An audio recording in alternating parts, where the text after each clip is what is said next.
Hey guys, what's up? This is Raja. I am from Dubai, your jewelry advisor. अभी तक मेरा इसी industry में 10 साल हो गया है। ठीक है, तो अभी मैं फ़िलहाल दुबई में हूँ पिछले 8 मंथ से। ठीक, तो अभी आज का जो पॉइंट है ज्वेलरी परचेसिंग में दुबई में क्या क्या पेमेंट मोड अप्लाइड है या किया जाता है, आप लोग कर सकते हैं। ठीक, इसी के बारे में बताएं, यानी कि दुबई में आप किस किस तरीके से पेमेंट करके ज्वेलरी परचेसिंग कर सकते हैं। ठीक है, तो फर्स्ट पॉइंट है लिक्विड कैश, जो आपको पता है। ठीक है, बट अभी कैश के अंदर कुछ पॉइंट है। फर्स्ट, कभी कभार हम लोगों के पास बहुत कंफ्यूजन रहता है कि मेरे पास तो आईएनआर है, मेरे पास यूएसडी है, मेरे पास यूरो है, मेरे पास सऊदी रियाल है, अभी इससे पेमेंट होगा कि नहीं होगा, कितना चार्जेस लगेगा।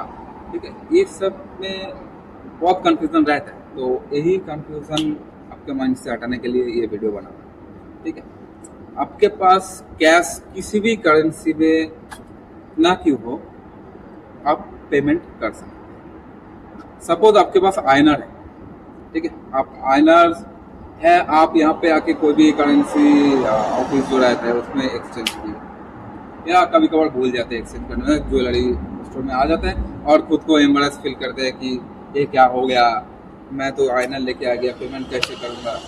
ये सब बहुत सारा जो चीज़ है मैं अभी ऑब्जर्व किया, इसीलिए ये वीडियो बनाया। ठीक है, तो आपके पास कोई भी करेंसी का लिक्विड कैश है, उससे आप परचेसिंग कर सकते हैं।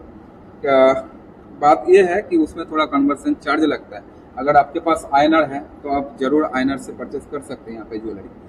थोड़ा बहुत क्या बोलते हैं उसको, सॉरी, कन्वर्सन चार्ज, ओके, ये लगता है। लेकिन हाँ, ये चीज़ है कि आपका जो एयरपोर्ट में जो कन्वर्सन चार्ज लगता है वो बहुत ज़्यादा लगता है। ठीक है, ज्वेलरी स्टोर में चार्जेस मिनिमम रहता है, एक इक्विवेलेंट तो जो भी आपका एक्सचेंज ऑफिस है ऑलमोस्ट सेम रहता है। ठीक है, तो आप अगर आपके पास क्या बोलते हैं आईएनआर है, ठीक है, कनाडियन डॉलर है, यूरो है, यूएसडी है, जो भी है आप परचेस कर सकते हैं, नो डाउट। अभी पॉइंट है कार्ड पेमेंट। कार्ड में कौन सी कार्ड अप्लाइड होता है, यूपीआई पेमेंट कर पाएंगे कि नहीं कर पाएंगे, क्रेडिट कार्ड कौन से अप्लाई होता है नहीं होता है, इसके बारे में अभी डिटेल्स में बताएंगे। फर्स्ट चीज़ ये, कार्ड पेमेंट तो एक्सेप्टेबल है, चाहे वो इंडियन कार्ड हो, बांग्लादेशी कार्ड हो, पाकिस्तानी कार्ड हो, कुछ भी कार्ड हो,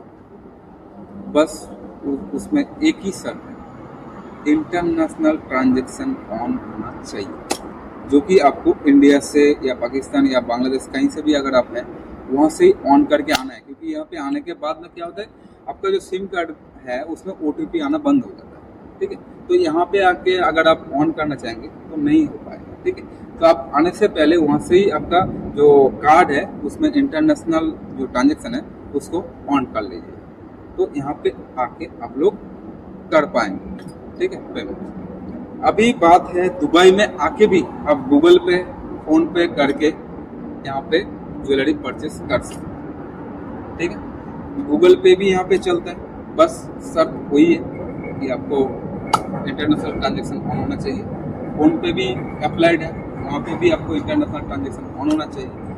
बट प्रॉब्लम एक ही चीज़ है कि यहाँ पे थर्ड पार्टी कार्ड जो है वो अलाउड नहीं है। यानी कि अगर सपोज मैं यहाँ पे आया, ठीक है, मैं मेरा वाइफ का कार्ड या मैं मेरा फादर का कार्ड, जो क्रेडिट कार्ड हो चाहे डेबिट कार्ड हो, मैं लेके दुबई में आया घूमने और यहाँ पे मैं ज्वेलरी परचेस कर रहा हूँ, एंड पेमेंट के टाइम पे मैं मेरा वाइफ का कार्ड या मैं मेरा फादर का कार्ड मैं दे रहा हूँ, तो उसी टाइम पे वो एप्लीकेबल नहीं है।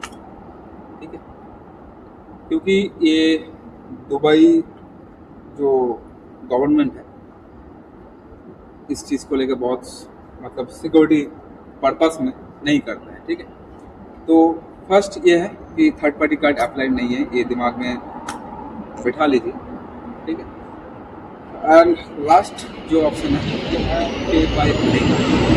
मान के चलिए आप आए हैं दुबई में, किसी भी कारण आपका जो कैश भी आपके पास नहीं है, इवन आपका कार्ड में भी कुछ प्रॉब्लम है तो आप लोग पेमेंट नहीं कर पा रहे हैं, तो किसी और को देके आप लोग को पेमेंट करवाना है। तो किसी भी ज्वेलरी इसमें जाएंगे आप लोग स्टोर में, तो वहाँ पे आपको बोलना है कि कोई लिंक के द्वारा हम लोग पेमेंट कर सकते हैं।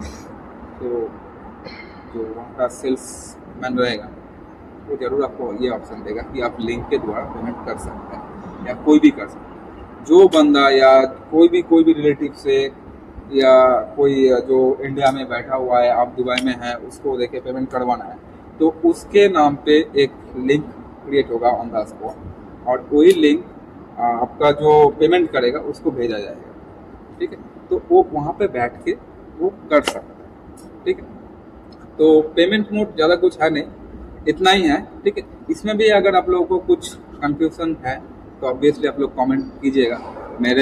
मेरा उम्मीद ये है कि इसमें तो कंफ्यूजन होने का कोई चांसेस है नहीं, क्योंकि मैं पूरा डिटेल्स में ही बताया सब। अगर फिर भी है कुछ भी तो आप लोग ज़रूर कमेंट कीजिएगा। Okay, have a nice, thank you so much.